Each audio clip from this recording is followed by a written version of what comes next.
It's the Ralph Nader Radio Hour. Stand up, you've been sitting way too long.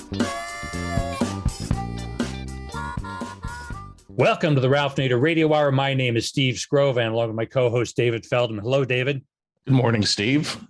And David, we're both looking forward to this coming Sunday, October 17th at 4 p.m. Eastern Time, 1 p.m. Pacific. We're going to have a virtual Congress Club meeting, and we want to hear your stories and share strategies to keep holding Congress accountable.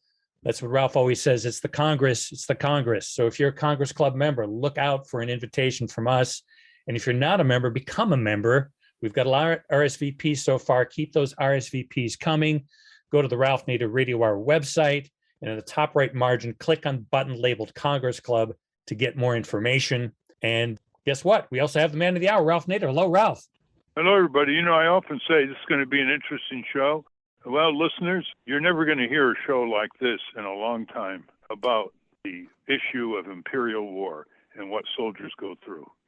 I completely agree, Ralph. And last week on the program, we explored the oxymoron of humane war and concluded that trying to convince ourselves that war can be humane only makes for more war. So today we're going to continue on this war path, as it were, by looking at the issue from a different angle, not an academic one, but from the point of view of a soldier fighting in our wars. In his new book, Un-American, A Soldier's Reckoning of Our Longest War, West Point graduate Army Ranger Erik Edstrom examines his experience serving in the U.S. Army during our war in Afghanistan. What motivated him to join the military? Did the dream of serving a noble cause ever bump up against the reality on the ground? What was the reality on the ground? Most often when those of us here stateside discuss or debate war, it's all so abstract. What is war really like, not only for the Americans serving overseas, but also for the people who live in the countries we invade? We'll be discussing that and much more with Mr. Edstrom. Our second guest will be Garett Reppenhagen from Veterans for Peace, an organization that's been working tirelessly for decades to expose the full costs of war, build a culture of peace, and heal the wounds of war. Some of their recent initiatives include the climate crisis and militarism project, truth in recruiting, and Gamers for Peace. Looking forward to hearing about that. Earlier this month, Mr. Reppenhagen and other activists from Veterans for Peace and Code Pink led demonstrations outside Creech Air Force Base near Las Vegas to protest the U.S. military's use of drones for surveillance and airstrikes. We'll ask him about those drone protests and the organization's efforts to educate, advocate, provide veteran services, and work to end all wars. As always, we'll check in with our indefatigable corporate crime reporter, Russell Mokhiber. But first, let's take a look at war from the ground up. David? Erik Edstrom is a graduate of West Point and U.S. Army Ranger School, and he is a veteran of the war in Afghanistan. He's the author of Un-American, A Soldier's Reckoning of Our Longest War. Welcome to the Ralph Nader Radio Hour, Erik Edstrom. Thank you, David. Welcome indeed, Eric. I mean, you ought to be commended for writing a book like this. I've often been very upset that soldiers are not given voice. They're flattered by the politicians that get them in these criminal wars of aggression. And I guess the expectation is that soldiers will respond with public silence about what they saw and experienced. I remember there was a professional poll of soldiers in Iraq in the field. It came out, I think, January 2005. It was approved by the Pentagon to conduct this poll, and slightly over 71% of the soldiers said that the U.S. should get out of Iraq in 6 months or so, including a slim majority of Marines. And then over 10 years ago, there was a large gathering, winter soldier gathering outside Washington on a weekend where the soldiers spoke from the heart and from their minds. It was almost totally ignored by the media, including much of the independent media.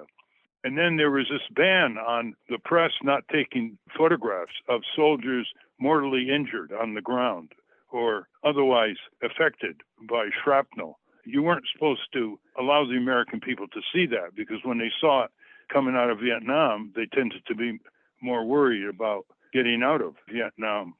And to top it off, Eric, you and I and several thousand other veterans are members of the Veterans for Peace. out of St. Louis. And I just looked at their budget. And their budget, their whole annual budget, is equivalent to 1 week's pay by the CEO of Lockheed Martin. 1 week's pay, without benefits, I might add. Mm-hmm. So this is where we're at, and we're very pleased that you're with us. So just give our listeners a summary of your book, especially the 3 visions. Absolutely. Well, I mean, first of all, Ralph, thank you so much for having me. It's an honor to be on your show. And thank you for giving voice to, as you mentioned, a group of people which is conspicuously absent oftentimes from mass media in terms of getting the message out there, in terms of what was the war worth and how can you talk about this in a way that's acceptable for mass consumption and not coming off as an angry screed or a wail of some variety in written form. And the sort of genesis of the book was actually my journals from Afghanistan. So I deployed with a light infantry unit out of Fort Carson, Colorado, 4th ID, and went to Kandahar, Afghanistan in 2009 and was there for a year, right there through sort of the Obama surge, right around the time General McChrystal was getting sacked from his job for the Rolling Stone article. At that point in time, it was month on month, the bloodiest month in the Afghan war. And we kept setting records for violence, and not just violence in terms of U.S. soldiers being injured or killed, but also civilian injuries and casualties and deaths and displacement. And I witnessed this firsthand as being a sort of young platoon leader in charge of about 30 soldiers on the ground. And I kept a journal. I would be in my truck or at the end of a day patrolling. I found it very cathartic, and writing gave me not only sort of an emotional outlet, which was lacking when you're living in a mud shack in rural Kandahar and Zari and Arghandab and Panjwai districts, but it also gave me a mode of communication with my family and loved ones. So I was not often able to use a phone. Satellite phones are hard to come by. So what I did was I would write, and then maybe once a week, compile these thoughts into a lightly edited journal and send it out to these people. And you realize, writing 10 pages a week, that by the end you have quite a lot of content, about 500 pages. And I never really knew what to do with it, but I went about my life and continued. I did my final stint in the military with the Honor Guard in Washington, D.C., which has the inauspicious honor of burying soldiers killed. And I, very personally handed the folded American flag to my dead friend's crying mother, one of my West Point classmates who was killed on tour with me in Afghanistan, and their family came to the conclusion that they were going to bring the ashes to rest in Arlington Cemetery. So my final 2 years, although not in a war zone, were not fully devoid of war's harms and witnessing that, although in a different context. And as I proceeded through life, I just sort of sat on these journals and thought that it bothered me enough year after year, and hearing more civilians being injured, watching my very own Afghan interpreter, who has been in the special immigrant visa process with the State Department for now a grand total of 7 years and has still not been issued a visa, that it was under my skin and I needed to say something. And so I tried to think about this and how to structure the book. And as you mentioned, Ralph, you talked about the 3 visions, and I can go into that briefly now, which in the very first chapter, I encourage America, the mass America, the readership, to just ask some simple questions of themselves and then draw their own conclusion about whether or not they should be supporting a war. Because one of the sort of hardest but most important things to realize is that military service in and of itself is very different from other forms of public service. If you become a teacher and you are better at teaching STEM to children, you could argue presumably the community is better off. If you are a firefighter and you are better at putting out fires, again, you can probably sleep soundly knowing that the community is better off. But if you are better at invading and shooting other people, the world and those people and yourselves as soldiers are not necessarily better off. And in that sense, it is very different than other forms of public service, and it is not an absolute good to serve in the military.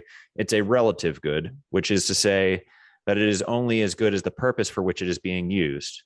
And I wanted to draw that distinction, and I put it together in 3 visions, basically asking you to imagine your own death in war.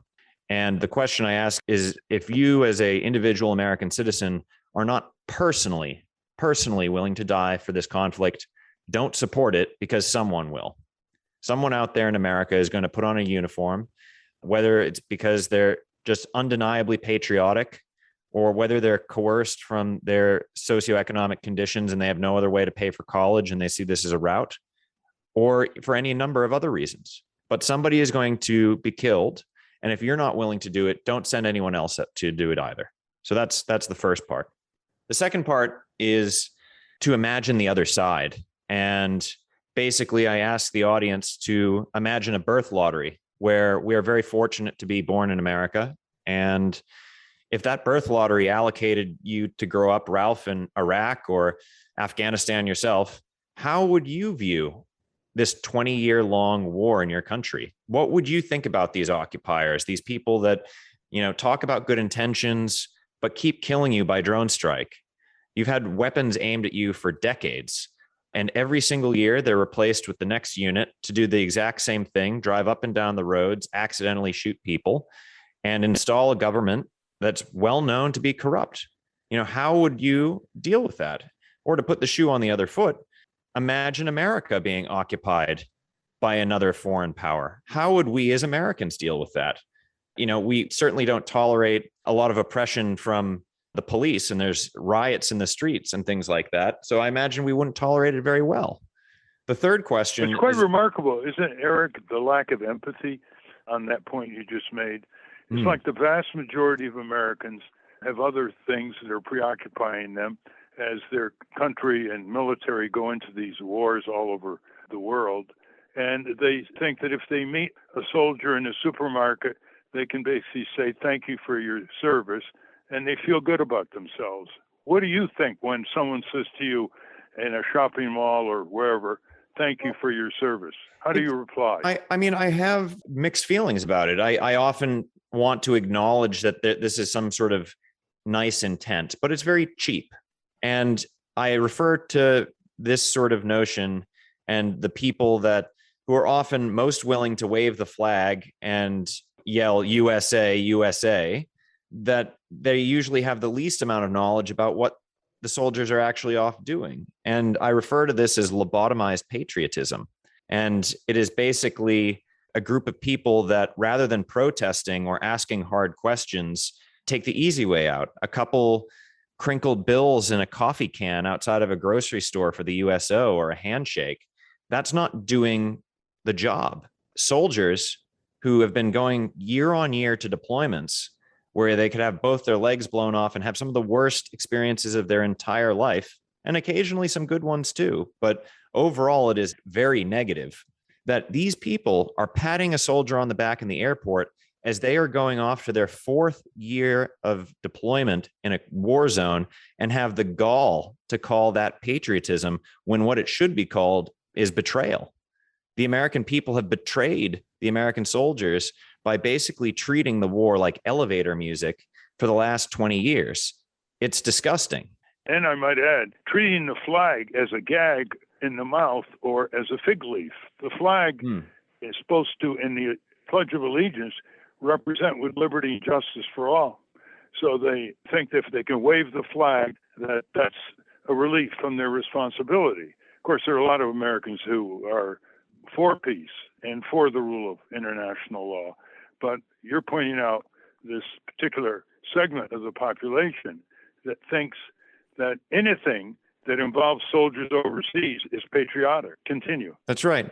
It's also sort of patriotic correctness, or a bit of sort of greenwashing for businesses where, bottomless nachos or Memorial Day mattress sales isn't actually patriotism.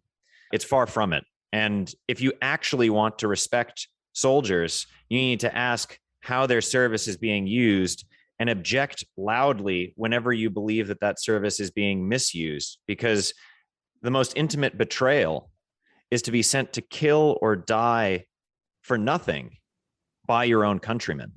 And that's exactly what has been happening for 20 years. The third vision, which I talk about, which should also be on people's minds, I hope, is to imagine the opportunity costs associated with the war. None of this happens in a vacuum. By doing one thing, you are not doing another. And we only have limited capacity and resources as a country. We could be allocating those resources in many different manners. For instance, why is it that we're sort of spending $800 billion or thereabouts on a defense budget per year? Why is it that we're spending $7 trillion or thereabouts, according to Brown University, for the amortized costs and servicing debt obligations? Because, of course, it was all paid for in debt, when there are far larger issues, i.e. climate change, for instance, i.e. wealth inequality, i.e. infrastructure, education, or healthcare. There's lots of other issues which should be, in any objective sense, if you asked what is the actual risk and what is the payoff and the return on investment, those are all issues that have a much higher ROI in a business speak than trying to play Taliban whack-a-mole to the tune of trillions of dollars.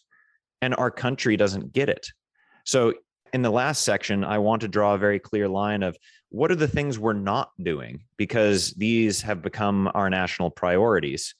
And what might we have if we were to change our priorities, which should be, I hope, inspiring enough for people to vote their elected officials and politicians out of office, or even potentially run for office themselves, because right now the status quo is unacceptable. So well said. We're talking with Erik Edstrom, the author of Un-American, A Soldier's Reckoning of Our Longest War. It should be a bestseller. It's a perpetual book. It doesn't go out of date. And you should send it to your library listeners, have discussions in your living rooms about it, because we're still in these endless wars.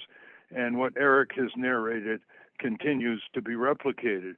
I wanted to ask you, Erik, how did you deal over there with the pleas of the natives, the agony, the screaming, the shouts, and whole families being blown up? How did you relate to all that? Did that get into your diary in any specific way? And what about your fellow soldiers? Did they develop a kind of steely response to it in order to protect themselves from a moral injury? It's a great question. I describe in the book, I try to draw an image of when you're there and the show must go on, that you're effectively taking these sort of dark emotions and complex, confusing feelings that are very intense, and you effectively have to pour them into sort of nuclear waste containers and cast them down into some sort of emotional pit inside of you, hoping that the sort of rickety barrels are strong enough and will last until you can return back home to the United States to deal with it.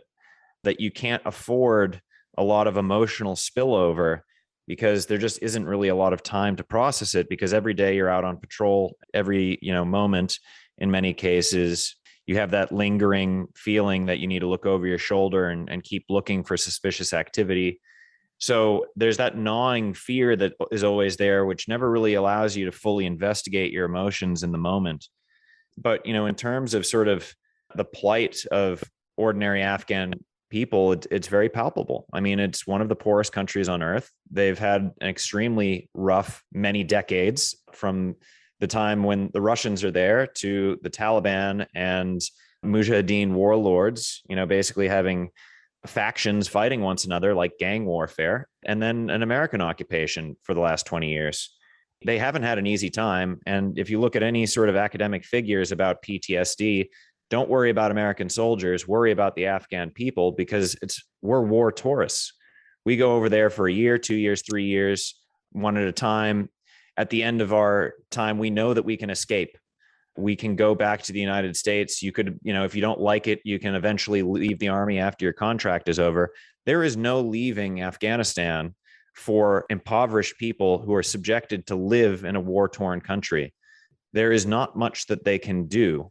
And even for those that have the means today, the State Department is making it very difficult for our very own Afghan allies to leave the country. And they're not willing to grant the requisite number of visas to match the demand of eligible evacuees. So it's deeply problematic. The Pentagon has been contracting out in the theater of war a lot of services that used to be performed by the military. There's a political purpose that the Pentagon has because the more companies they can involve in these activities that are situated all over the United States, they let their support for continued warfare be heard in the halls of Congress. So it's part of the military-industrial complex. It also helps very much, Ralph, with the brass parachutes as well for senior generals and admirals when they're considering an exit from the military at the end of 20 or 30 years of service, that now is the time to cash in. You know, the belief that you've been underpaid for too long as a 06, 07 in the Army or, you know, Marines. And now it's your time to go to the private sector and have a cushier job that pays 8x the salary of what you were earning in the military. So, you know, if you're doing some business, say as the G8 of the Army, where you're in charge of the annual budget, it's unsurprising then that those people then go on to work at those very same contractors who won the largest contracts. And then you're on the other side pitching work and pitching projects to your former subordinates, the people that you'd been mentoring for the last 5-10 years.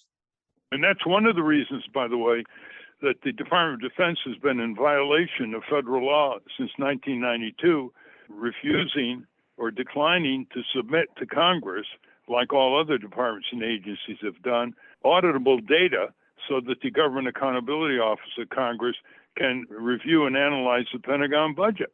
And year after year, the Pentagon promises it's coming, but it never comes because all the corporations and their lobbyists swarming over Capitol Hill don't want an audited Pentagon budget. Imagine the largest single discretionary budget in the federal government. Not only just the willingness, it's their capability to do so. There is some good segments. Actually, Rolling Stone did a good article about the audit, and they just can't even keep track of their own equipment and expenses and receipts.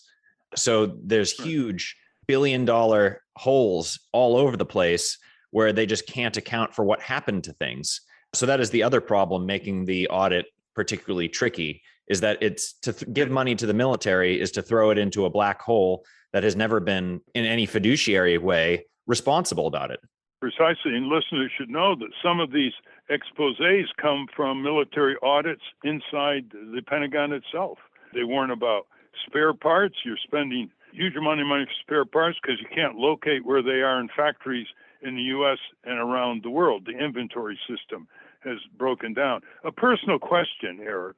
You graduated from West Point, and I've spoken to all the military academies, the West Point, the Naval Academy, the Air Force Academy. It's quite an experience because the participation in the great halls is a command performance. So you speak to just about every student at these military academies. And I always ask the superintendent or whoever introduces me a question. I say, does West Point have a student newspaper? And they say, no, we don't. I said, well, you know, this is where they can talk about and discuss the big questions of foreign and military policy. It's a good experience. And the reply is, we really don't have time. We keep the cadets so busy, they don't have time. I said, well, they have time for football. They have time for Model UN and any number of other activities as well. So how did you turn out this way? Was it your upbringing or your experience or what? When you say turn out this way, you mean poorly, Ralph? No, to turn out this way in terms of a demonstration of professional courage. Well, interestingly, I think one of the things I think about with military values, and this is a point of tension and friction, which is that on the one hand, one of the Army values is loyalty. And on the other is personal courage, specifically moral courage, which is one of the sort of subcomponents of it, which is to stand up and do the right thing, whether it's tough to do so or not. And so these two values are in tension and conflict with one another. My personal belief is that you can't have a just world if loyalty is superior to moral courage.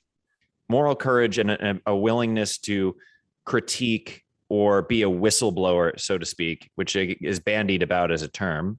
But if you're unable to do that, you will not have a just world. You will have sycophants and bad things happen when people follow orders and direction blindly without questioning it. The best teams I've ever been a part of are very transparent about what is going well and what isn't.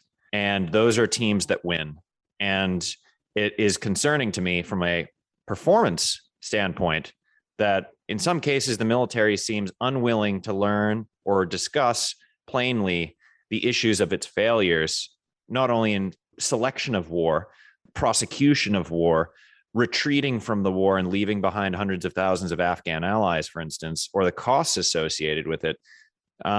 So there needs to be a reckoning around creating a mirror in these institutions where you can look yourself in the face and your actions and take a different path. Well, you've really thought this through. When the book came out, A Soldier's Reckoning of Our Longest War, did you get any response from Congress, which collectively is a check-writing ink blot when it comes to the military budget? Did any senators or representatives reach out? Was there any possibility of you testifying? No, I was never invited to testify before Congress. I haven't had any individual congressmen or senators reach out regarding the book specifically. I mean, I have gone to my congressman office, who's Congressman Stephen Lynch of the 8th District of Massachusetts, and personally went into his office in 2017 talking about the war, talking about the broken SIV process where we're abandoning all of our Afghan allies, including one of my own. And he did absolutely nothing about it for 4 years since that date in 2017. And even now, when I called actually their office again a couple of weeks ago and spoke to one of the staffers, when I asked about what could be done to fix some of these issues, the response was, quote, "There's nothing we can do." And he's one of the more progressive members. No, I mean, he's from Massachusetts, but he is Yeah. hawkish in terms of the spectrum. I mean, like, yes, there are no Republican congressmen in Massachusetts, but he is the more conservative of all of them. He's certainly no Ayanna Pressley, that's for sure. He's far more right and more hawkish on some issues than Seth Moulton, who's actually a war veteran. That's interesting. On some domestic policies, he's pretty good, but you're probably right on the military. Even Elizabeth Warren supports the military budget and doesn't want to challenge Raytheon. Let me ask you this question. It's really intrigued me. What has been the response of the major veterans organizations to this book, American Legion, Veterans of Foreign Wars? I mean, recently you spoke to the National Convention of the Veterans for Peace, but these other organizations are vastly bigger in number and more influential in Washington. Did they give you the cold shoulder, or did they invite you to speak, or did any of their officials make a comment about your book? No, I mean, the VFW certainly hasn't. It's usually the smaller, sort of more lefty or progressive groups that are willing to talk about this message. There are some, more libertarian and sort of fiscal responsible Republicans that also want to talk about, military spending, for instance. Most folks aren't really that interested to talk about the morality and sort of asymmetric injustice of the conflicts themselves and how America would never tolerate the things that we do to other countries. And if you look at the definition of what terrorism is, it's very interesting that, if a drone strike were to happen in America, or if an American were dragged off to a black site to be tortured, these would uncontroversially be called terrorism. But when we do it to other countries, it's very conveniently called counterterrorism. So having those discussions with various political groups, unless they're radically open-minded, are usually not too keen to hear that message. The veterans themselves, though, I'm getting some very warm receptions from. At this point, we're going to have Steve read a part of a remarkable article by a friend of yours who was a former Marine infantry officer. And he wrote this astonishing personal account in the Washington Post, August 20, 2021. And it's the eyewitness account of remote warfare. Can you read some of the excerpts, Steve? We'll get a reaction from Erik. Yes, this is from Ian Cameron in the Washington Post. He wrote it on August 20th of this year. And Ian writes, For 9 months in 2018 and 2019, roughly the 18th year of America's war in Afghanistan, I directed airstrikes against the Taliban from an operations center made mostly of plywood in the middle of the Helmand Desert in southern Afghanistan. Our team of intelligence, artillery, and aviation specialists deployed some of the world's most sophisticated technology against Taliban fighters who were primarily armed with rifles designed during World War II. We tracked and hunted these militants for hours every day with multi-million-dollar indefatigable Reaper and Predator drones. We guided A-10 Warthogs, F-18 fighter jets, or Apache helicopters to these targets, and the drone's high-powered cameras provided intimate portraits of the effect of well-aimed steel and explosives on human flesh. I oversaw these airstrikes every day in a neat 8-hour shift, pretty much the only regular schedule I ever had in the Marines. I'd wake up in my quote-unquote can, a small but comfortable air-conditioned metal container outfitted with a bed, desk, and a dresser.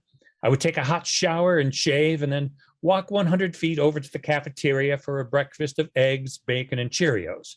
Afterward, I crossed a small, dusty road lined with porta-johns to arrive at the operations center.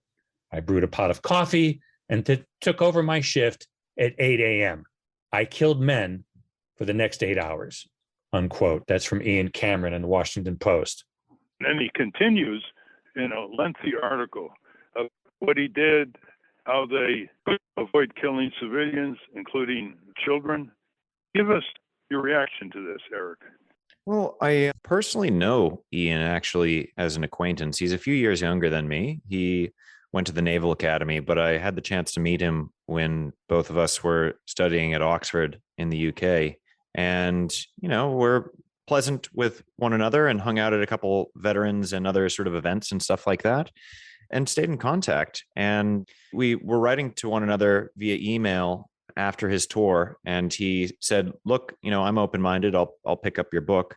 And then he went on to say that he found parts of it very confronting and forced him to think about, what he was doing.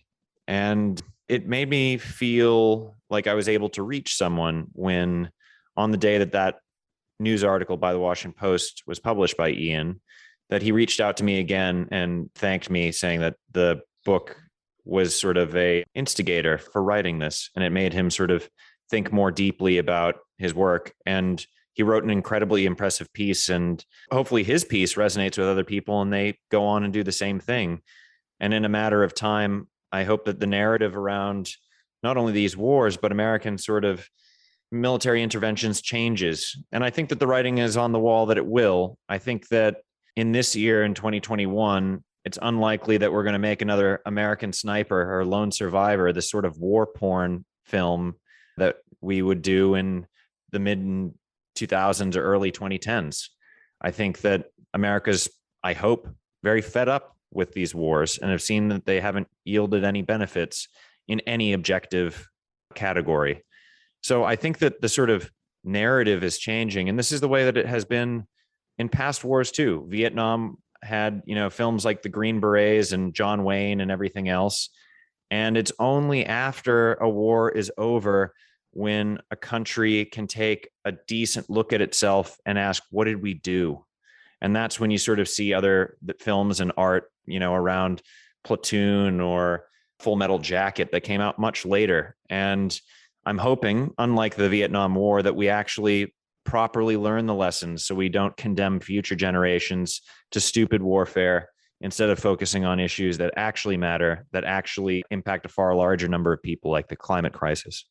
What do you say to those who say, well, all well and said, Erik, but as warfare is conducted in an increasingly autonomous and remote manner, and there are minimal casualties on the U.S. side, and as long as the Congress doesn't make the country pay for the war year by year, as we used to in the past, but simply increases the debt on our children and grandchildren, that there's really no compelling force that's going to get the U.S. population to say to Washington in elections and between elections, no more. We want you to wage peace. Yeah, I mean, I think if you're an advocate for drone warfare as a method of foreign policy, you need to have your head examined. It's not going to achieve your objectives. You're actively committing terrorism. And we certainly, as a country, would not accept drone strikes on our land. So why is it acceptable for us to do it elsewhere? And if there ever was a point where, let's just say, China becomes far more wealthy than the United States and we continue to fetter away our advantages as a country, that we have set a horrendous legal, moral, and ethical precedent by doing these things in other countries, because then other countries could just as easily do it to us with whatever future technology exists. So we have run from the moral high ground and any sort of principles that our country might have, hoped to strive for through this form of combat. And I hope that it is relegated to the historical dustbin. The problem is that it's hard to prevent retaliation someday. For example, Trump ordered the execution of General Soleimani, the top general in Iran, when he was visiting Iraq at the Iraq airport. And suppose they retaliated and evened the score with a top U.S. general. Then you'd have like 90% of the American people wanting to blow Iran apart. So what is the defense against that kind of provocatory retaliation that we caused in the first place? I mean, I hope it's an honest reflection of what that yields you, that you're not going to achieve your objectives through those means. That if you, for instance, are an American citizen, the likelihood that you are going to be killed by a foreign-born terrorist, according to The Atlantic, is lower than your own furniture falling on top of you and killing you. You're more likely to die of bees or dog bites than terrorists. It just isn't a factor in the grand scheme of things of what is a threat and what is not. So we should not divert our assets and basically steal from future generations to invest in terrible wars when there are far larger risks. So, if we are a country that is trying to keep the world safe for democracy, and that's a lofty ambition, but let's just say it's true. If we're trying to keep the world safe for democracy, the first thing that you need to do is make sure that we're able to have life on it and that it is preserved and that the planet is able to exist and function without cultural and social collapse. So, I mean, that should frame the priorities of what we should be focusing on, which is far more in the category of the climate crisis, which is going to affect far more people than small random acts of terrorism, which, to your point, Ralph, can't be fully prevented. You can't fight a war based on terrain denial, which is to say that wherever you are, there is always somewhere else where a capable insurgent or enemy or terrorist would be able to go. It's not possible for America to be looking at every single apartment in England or Somalia or a storage facility in Arizona. There are a million places people could potentially operate, and we just can't be everywhere. So what is a better idea is to not instigate the anger and the hatred that would produce terrorists by doing some of the tactics that we do on a regular basis systemically as a military against these people. And it'd be a good idea, if we want to promote democracy abroad, to be a democracy ourselves and let Congress decide, not the presidency under both parties, when we go to war. And 100% agreement. Unleash drone warfare. Absolutely. I think it would be good if the Veterans for Peace had you and Ian Cameron and many others who've been on the ground protesting, have sort of a national tour where you have town meetings with people all over the country in order to wake up the citizenry to their own strength on 535 members of Congress who can turn this situation around. So I hope you think about that. Unfortunately, we are out of time. Our next guest is the Executive Director of Veterans for Peace.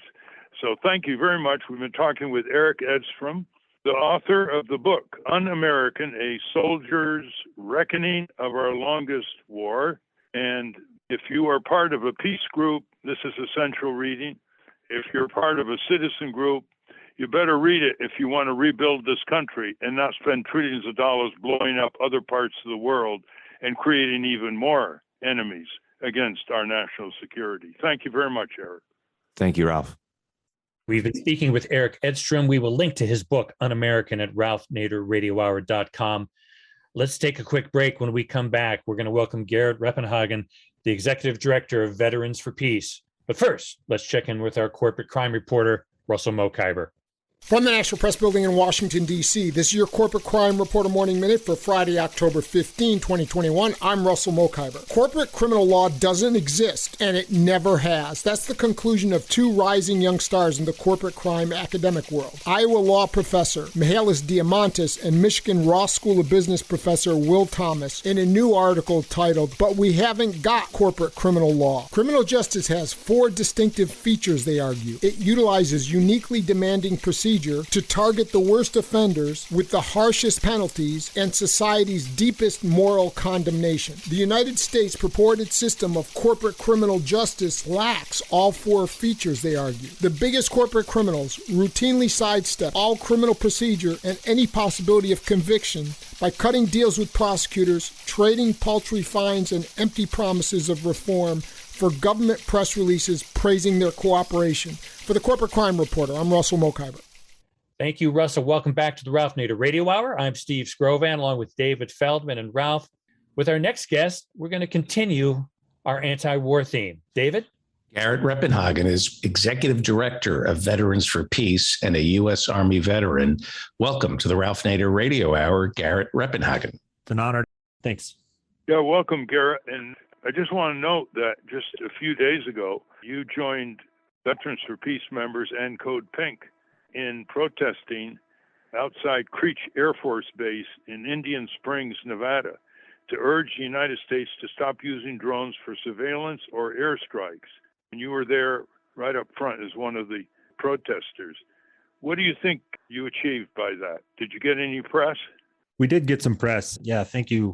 It was over 7 days of actions and protests, mostly at dusk and dawn when they have the major shift changes at Creech Air Force Base. It's about 40 miles outside of Las Vegas in the desert there near the Nevada test range where the nuclear weapon testing occurred. And it's a heavy run base. They run thousands of missions out of that base all over the world, and drone controllers and operators are firing munitions at people all around the world that are piling the drones right there in air-conditioned boxes at Creech Air Force Base. So we shut down the base gates a handful of times. We did a lot of great direct reach out to drone operators and base personnel with our younger veterans, asking them, to resist, following the footsteps of folks like Daniel Hale, blow the whistle, or even attempt to get conscientious objector status and stop doing what they're doing. So, I think we made an impact. We got some press, and most of all, we connected with a lot of base personnel, which is really critical in our mission.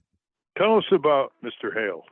Well, Daniel Hale was a drone operator and took a very bold step and released information that eventually helped create a documentary, The National Bird. And it's, a lot of the stuff that Daniel Hale revealed, I think, was eye-opening for the public, that really showed the truth about collateral damage, very poor target identification that leads to incredible amounts of innocent civilian casualties and deaths. And as we saw in the withdrawal from Afghanistan, where I believe it was 7 children were killed in a drone strike of false identification in an urban area in Kabul during the withdrawal. So that's very common. And in the rural areas in Afghanistan, people live in terror, absolute terror of the oppression of possible drone strikes, indiscriminately killing them, whether they're picking pine nuts or going to a wedding or just going across town. So, it's these types of weapons only create enemies of the United States and just really legitimizes, extremism and radicalism against the Western world because we use such weapons of oppression, and it's not helping our national security any. Why don't you describe in some detail what's going on at Creech Air Force Base? They sit in front of councils. How many of them? How many do they launch over a period of time? Give us a flavor of all this. And how many countries do they unleash these drones in?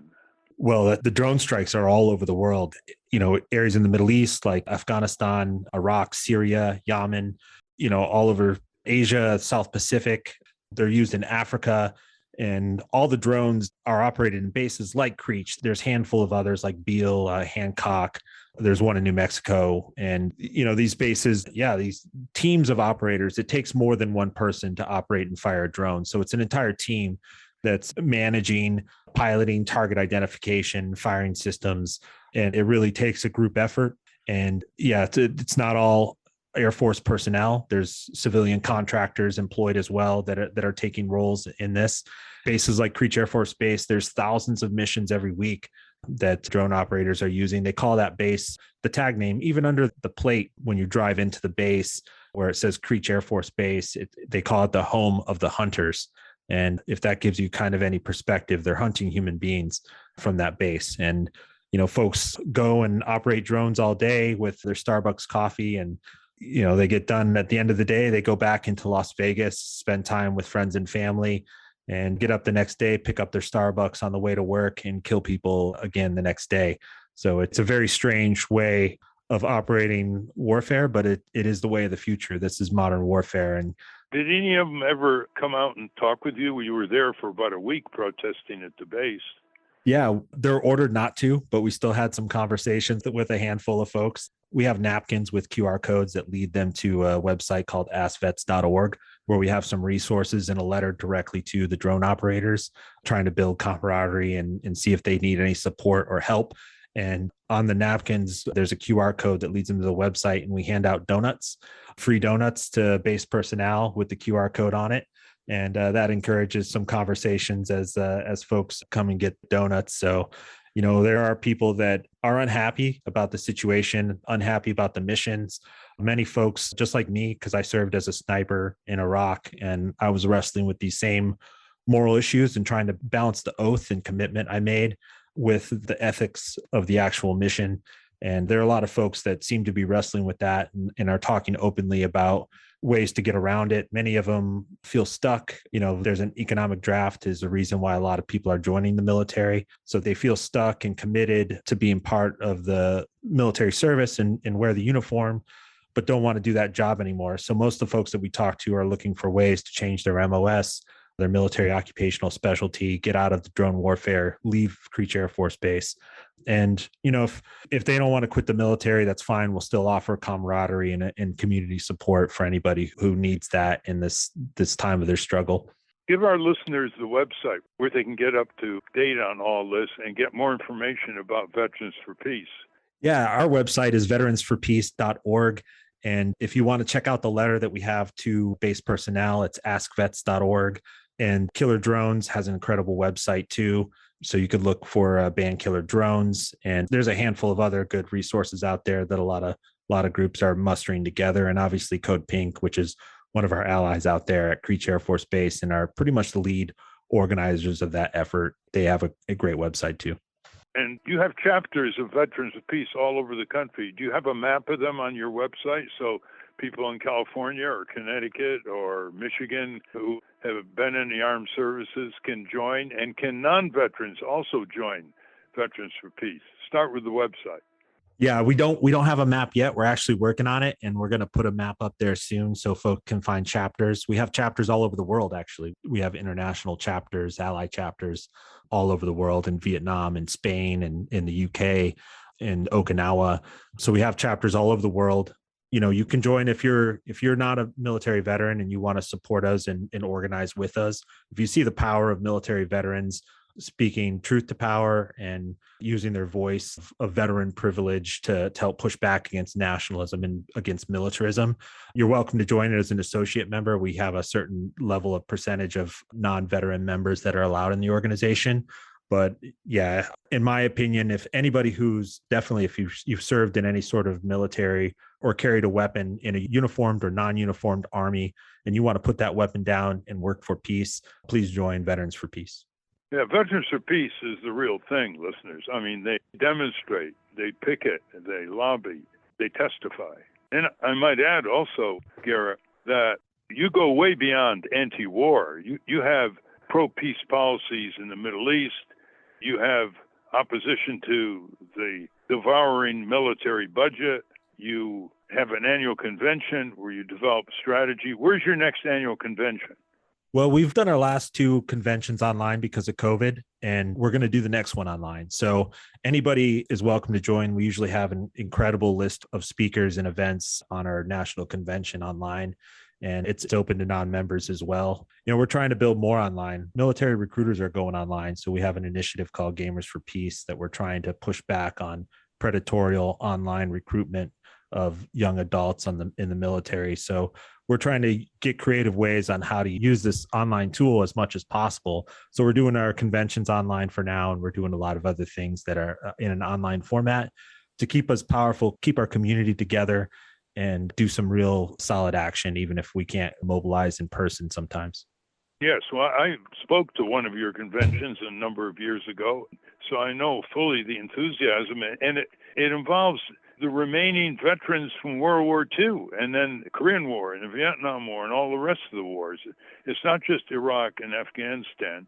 We're about to run out of time, and before we close, I do want to get Steve and David to pitch in here, and then we'll give you a last word and the website again, so our listeners can support this wonderful group.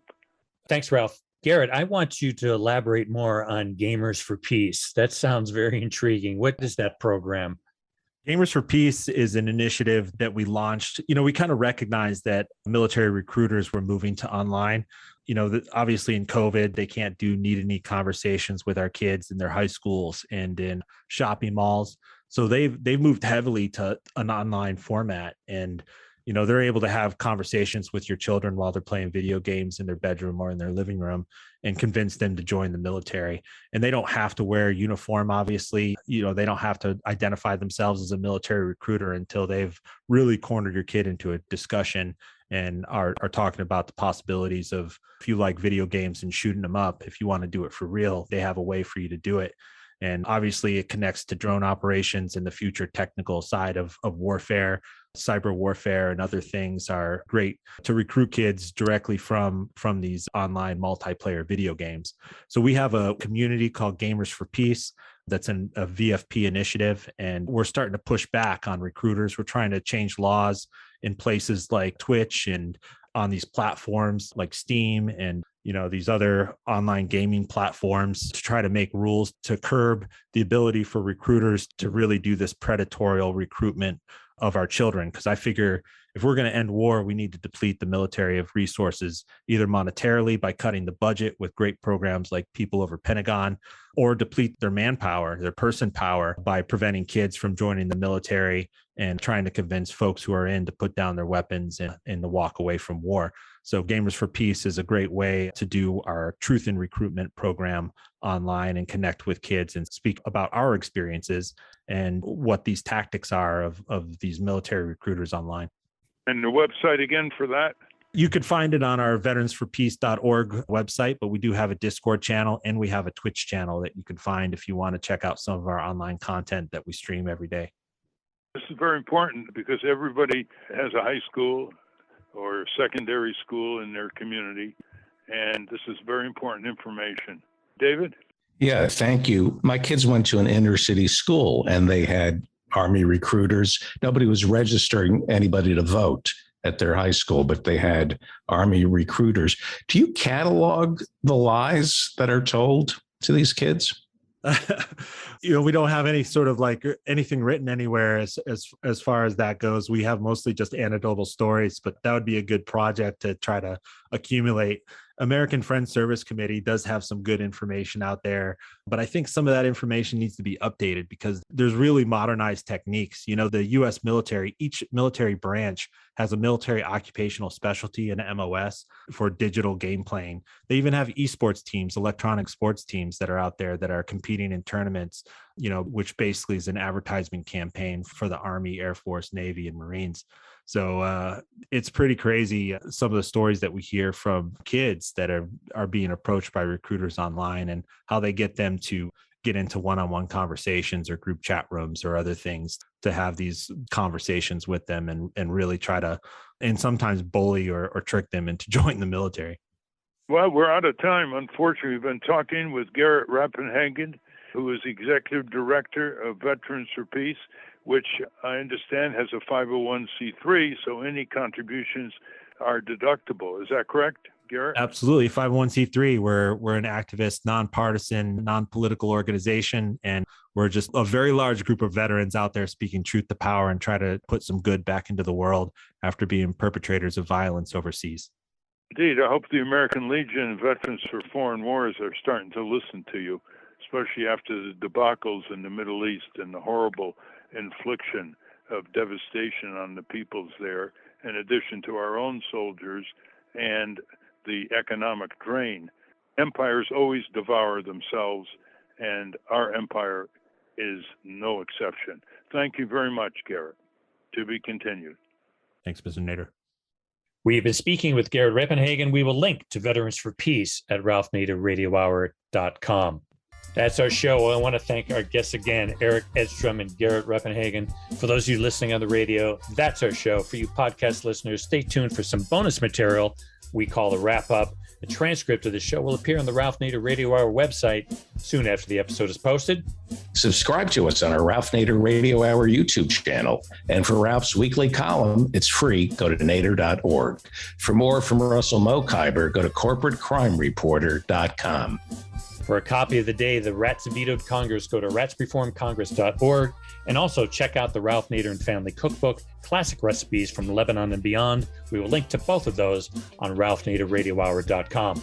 This is really important. Remember to join us on Sunday, October 17th at 4 p.m. Eastern, 1 p.m. Pacific for our virtual Congress Club meeting on Zoom.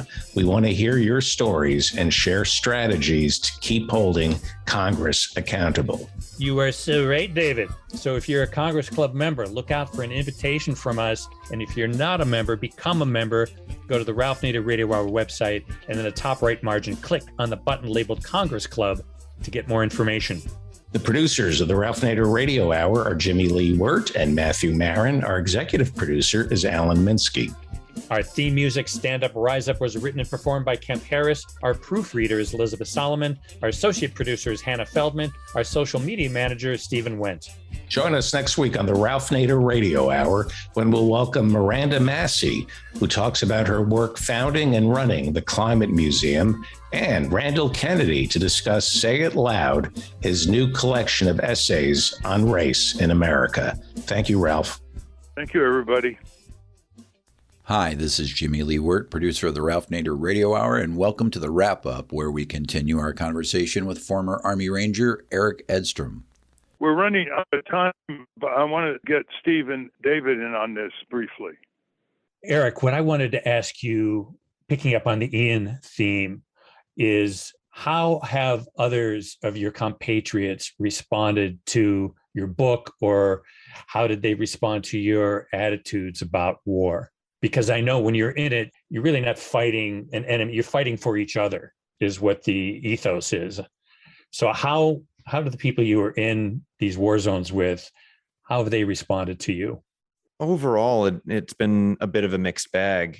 There's a lot of emotion and maybe even self-worth and self-esteem tied up in one's service to the nation while wearing a uniform.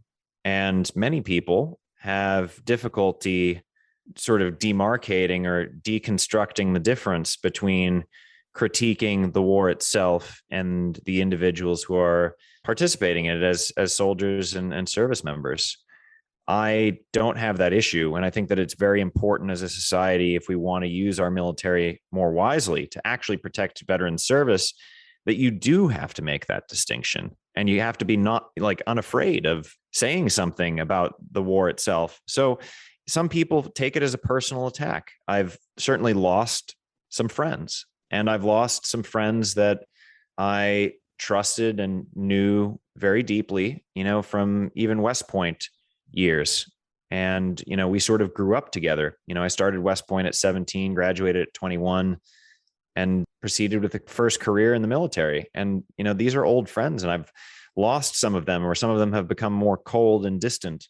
So there has been an element of that. And that was a price that I was willing to pay for speaking my mind about what I think is a far more important and far more valuable cause, which is making sure that we don't do this again or continue to do it. I've also received a lot of really kind messages from people coming out of the blue, either saying that what I wrote meant something to them personally, or that they had another family member who had been affected by, let's say, PTSD, or some that are going through that experience themselves now. And I think in this moment where America has finally ended its war in Afghanistan, I think there's this sort of large sigh of a relief that this is over. And maybe now is a time where we can think about this and ruminate a bit more. And for that reason, I think veterans are maybe more willing to engage with the topic now that it's in the past tense. But it's not going away. And I'm very happy to speak with any group. And I hope you guys can pick up a copy of the book, and would love to speak with as many of you as possible. David? The chairman of the Joint Chiefs of Staff, General Mark Milley, testified 2 weeks ago that the Taliban is a terrorist organization, and there's a distinct possibility they will regroup with Al-Qaeda and ISIS and launch an attack on American soil. Did you gain any insight in Afghanistan as to whether or not it was the Taliban who attacked us on 9/11? Are they working with Al-Qaeda right now? I mean, definitively, it was not the Taliban who attacked us on September 11th. The sort of argument is that, well, because the Taliban as the governance structure in Afghanistan at the time was giving safe haven to, the terrorists from Al-Qaeda that did conduct the strike. Now, of course, you could obviously take that a different way. There's a way that you could deal with that with police action, where you effectively seek out the criminals responsible and capture the adherents and then prosecute them at ideally some sort of third party or international criminal court where you could investigate, charge, and actually do justice. That's not what America did. But I don't have any insider intel as far as what the chairman is referring to. But I would caution that we as a country should be very careful about labeling other groups as terrorist organizations, given the types of mechanics and methods that we use to kill people, abduct them, torture them, displace them from their homes. If I were a United States senator and you were testifying and I asked you, did the Taliban attack us on 9/11? Yes or no? No. What would your answer be? The answer would be no. Okay. So then. Yeah. And, just to elaborate that, early in 2001, that year, the Taliban got an award from the U.S. for stamping out the opium trade. And they actually came over here with the representatives and got an award. In response to September 11th, where roughly 3,000 people were killed, America's response was to kill 100 9/11s or more of just civilians, not militants. We're talking about direct combat deaths of civilians, according to Brown University's Watson Institute. So as a retaliation against the wider population, it's been far more damaging, 100 9/11s worth, to the people over there that we're allegedly trying to help protect and safeguard and build governance structures for. So it's laughable in a tragic way that we attacked the wrong country. We attacked Iraq. That was the wrong country. And we attacked Afghanistan. And that was the wrong country. Afghanistan was supposed to be the good war. Both wars were lies. Indeed. And that's a wrap. Join us next week on the Ralph Nader Radio Hour when we welcome Miranda Massey to talk about her work founding and running the Climate Museum, and Randall Kennedy to discuss Say It Loud, his new collection of essays on race in America. Until next time. Stand up, you've been sitting